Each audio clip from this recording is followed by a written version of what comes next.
Yung first day, lasing agad. Samahan nyo kami sa aming biglaang Seychelles. Kwento ko sa inyo mamaya kung bakit biglaan. Pagdating namin, kumuha na lang kami ng roaming sa bansa namin. Mas mura. 200 ayad lang. 20 gigabyte na for 7 days. Sabay kinuha na namin sa sasakyan kay Kuya Big Mike. Yung rent namin niya sa sasakyan na yan, 42 euros per day. Euro sila. Euros pwede gamitin sa bansa ito. Pwede rin Seychelles rupees. Yung gas, tapos pinakargaan namin yung sasakyan, 7 euros per day. Depende yan sa gamit siguro. Sa amin, kinaya naman 7 euros a day.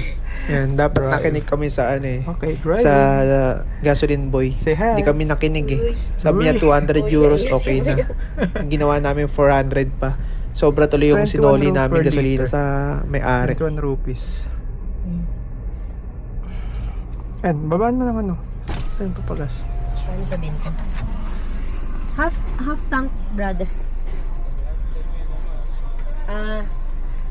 Magkano? Paano yung amount? This one, almost 200. Okay. 200 rupees? Ay, nasa iyo yung ano? Yung kinakabahan ako nito kasi first time kong gumamit ang left side sa kalsada. Kinakanta ko na lang eh. Ito si Kuya. Nagtataka ako yung saklay niya. Nakaangat. Modus tayo. Sige, pass. Ay, wait. Yung signal tsaka wiper pala baliktad. Kaya ilang beses nagkamali. Kaya pagbalik ko dito sa UAE, napagbaliktad ko naman. Yung wiper, nagagawa kong signal light naman. Nakita na agad namin yung unang dagat to. Ganda niyan. Dumating na kami sa tawag nila dyan self-cater apartel. Yan yung pinamura na kinuha namin. Parang 900 ayed for 2 nights na. Dalawa kami. Parang Pinas lang yung vibes niya eh. I-comment ko na lang sa baba yung pangalan ng hotel na yan. Yung klima hindi nagkakalayo sa Pilipinas. Parang same lang, 27 degrees, ganun. Sa ganun lang naglalaro. Yung ng hotel. Yan. Tapos maghanap lang kami ng kakainan. Unang pagkain. Nakikita mo dyan sa ano? Ito ang aming Mercedes-Benz. Ay, dito. Nalito na naman. Bago mag 5 PM, bilhin na agad kayo o 6 PM kasi mabilis maubos mga pagkain nila dito sa takeaways. Maganda ng mga ibon.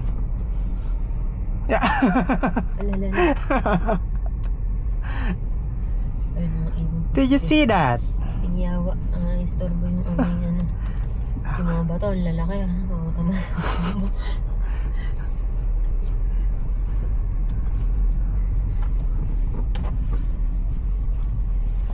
Nakakapanibago dito kasi 40 lang yung speed limit nila. Galing kaming Dubai, lahat 100 plus ang takbo. Para no lokal. Kaya dito, ingat lang kayo kasi maraming kurbada na daan. Tapos marami rin medyo reckless na mag-drive. Right, left. Kaya ingat lang. Mahal ang bayad na sa 3,500 euros. Yan, sakto. Pag kasalanan nyo. Pero pag hindi nyo kasalanan, hindi kayo mababayad. Okay. Stop na to. Oh, kulot. Hindi tayo pwede sabay maligo kasi walang may iwan dito sa mga camera. Bakit? Gano'n ka ba kalalim maligo? Hindi. Bale dito raw sa bansa nila, wala naman daw hold-upper na. Anong bawal? Kami na yung pera nyo. Wala raw ganun dito. Pag meron raw na nakitang bag dyan sa sasakyan, babasagin daw. Ganun daw yung ginagawa ng mga magnanakaw dito sa bansa nila. Pero hindi uso dito yung lalapitan ka para kunin yung pera. Gawin nyo, kung may iiwan kayong gamit sa loob ng sasakyan, itago raw sa ilalim ng upuan. O mas mabuti nang dali nyo na kasama sa dagat. Dala lang kayo ng dry bag. Hindi natin dinala yung ano natin. Yung alin? Ganda ng dagat nila dito. Wala kasing bulkan kaya lahat white sand eh. Unang dagat. Ayan. Isipin mo bansang to. Puro ganyan yung dagat nila. Wala kang makitang pangit.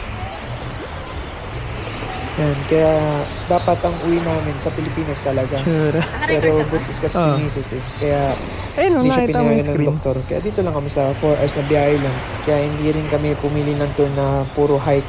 Kasi marami ring for hike dito na makikita mo yung panoramic view ng buong Seychelles, mga ganun, mga dagat nila. Kaya chill lang kami. Lahat ng dagat nila ganito?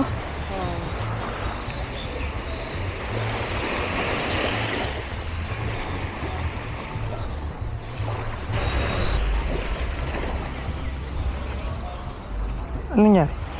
Yan, meron tayong makitang fruit bat. Ang laki niya sa personal. Meron sa amin inaalok na dish pero ayaw namin try. Laki. Baka mamaya Ha? mahirap na.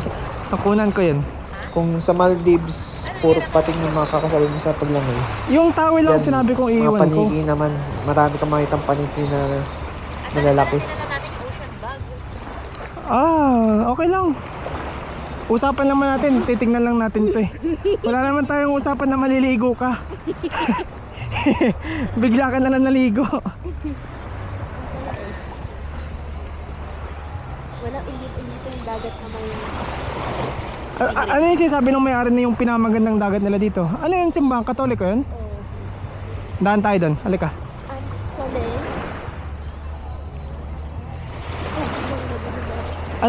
Ano sabi nung may-ari ng pinamaganda dito? Ang sole. Ito, ang royal ba? Ito. Top beach rin to sa buong mundo? Hindi. Ang top talaga yung maganda. Parang may sinabi siya kanina. Yung dagat na maganda yata.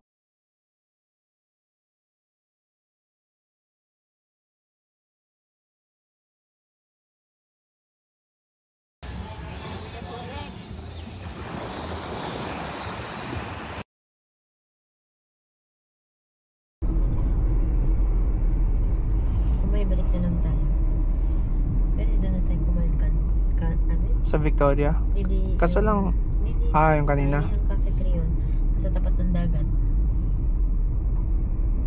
Yung binuko kasi dito yung dagat mismo eh. Yung answer. Mga take away. Oh, take away. Ang dahil pala mga kainan na dito eh. Cafe Creole. Ito yung una namin nakainan. Medyo fancy siya kasi katabi siya ng dagat. Pero yung lasa ng pagkain, masarap talaga kasi fresh eh. Your destination will be on the left. Yan, pabalik naman sa hotel niyan. Ginabi na kami. Kaya mura yung hotel feeling namin kasi nasa taas ng bundok. Kaya medyo mura siya para sa 900 dirhams. Pero ang ganda dun sa hotel namin yan. Yung huni ng mga ibon sobrang dami. Mababaliw ka kung gaano karaming ibon yung nakapalibot sa'yo.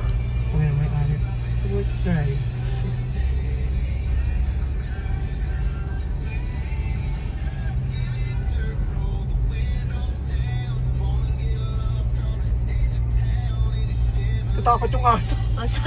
No. Si Coco. Umiilaw yung mata.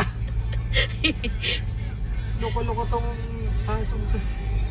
Aso ba yan? Di ba yan wolf? You have arrived. Bago kayo bumalik pala ng hotel niyo, bili muna kayo ng beer sa mga convenience store nila. Mas mura, parang nasa 2 euros lang. Masarap yung ano nila. Yung una kong ininom dyan, yung Savior. Yung first nila, pinakasikat nila. Daanan ni Coco yun. Sabi ni Coco, ako dito. Atras lang. Okay lang. Baka bumabaw tayo ulit.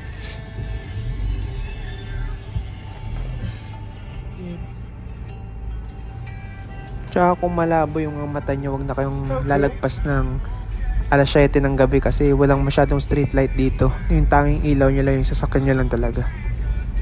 Yan. Tapos na ang day 1. Drive naman ang June. Antay lang kayo hanggang day 8 to. Matagal-tagal to.